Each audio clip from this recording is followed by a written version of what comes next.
देश की राजनीति में एक बार फिर जबरदस्त भूचाल आने के संकेत मिल रहे हैं, क्योंकि कांग्रेस ने मोदी सरकार के खिलाफ अब तक का सबसे लंबा और आक्रामक आंदोलन छेड़ने की पूरी तैयारी कर ली है।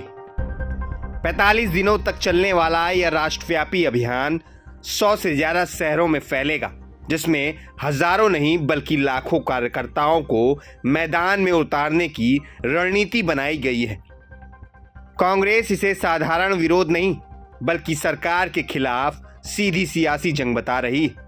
पार्टी का आरोप है कि मौजूदा सरकार के कार्यकाल में महंगाई ने आम जनता की कमर तोड़ दी।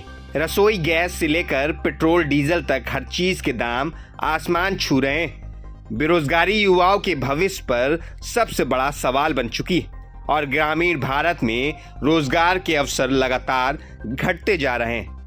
कांग्रेस नेताओं का कहना है कि सरकार की नीतियां सिर्फ कुछ चुनिंदा लोगों को फायदा पहुंचा रही हैं, जबकि आम आदमी हाशिए पर धकेला जा रहा है।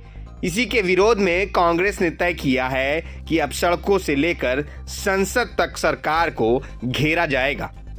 हर शहर में रैलियां होंगी, धरना प्रदर्शन होंगे, जनसभाएं और पदयात्राएं निकाली जाएंगी, ताकि जनता के गुस्से को एक संगठित आंदोलन का रूप दिया जा सके। पार्टी का दावा है कि यह अभियान कार्यकर्ताओं में नई ऊर्जा भरेगा और संगठन को नई जमीनी स्तर पर मजबूत करेगा। वहीं बीजेपी इस पूरे आंदोलन को विपक्ष की हताशा बता रही है और कह रही है कि कांग्रेस मुद्दे के अभाव में सिर्फ भीड़ जुटाने की राजनीति कर रही है। लेकिन राजनीतिक विशेषज्ञों का मानना है कि इतने लंबे और बड़े पैमाने पर होने वाला आंदोलन सरकार के लिए पूरी तरह नजरअंदाज करना आसान नहीं होगा, खासकर तब जब यह अभियान ऐसे वक्त में शुरू हो रहा है जब देश का सियासी माहौल पहले से ही गरमाया हुआ है और आने वाले महीनों में चुनावी सरगर्मी और तेज होने वाली है। कांग्रेस इस मौके को जनता के बीच अपनी खोई हुई पकड़ वापस पाने और बीजेपी के खिलाफ माहौल बनाने की कोशिश के तौर पर देख रही है। पार्टी का फोकस खासतौर पर युवा, किसान, मजदूर और मध्यम वर्ग पर है, जिनके मुद्दों को आंदोलन का केंद्र बनाया गया है।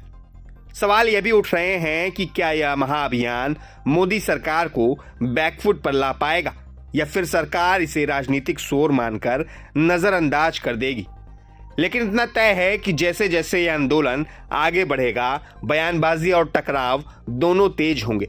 बीजेपी और कांग्रेस आमने सामने होंगी, सड़कों पर नारे गूंजेंगे और हर दिन कोई ना कोई नया सियासी मोड़ सामने आएगा।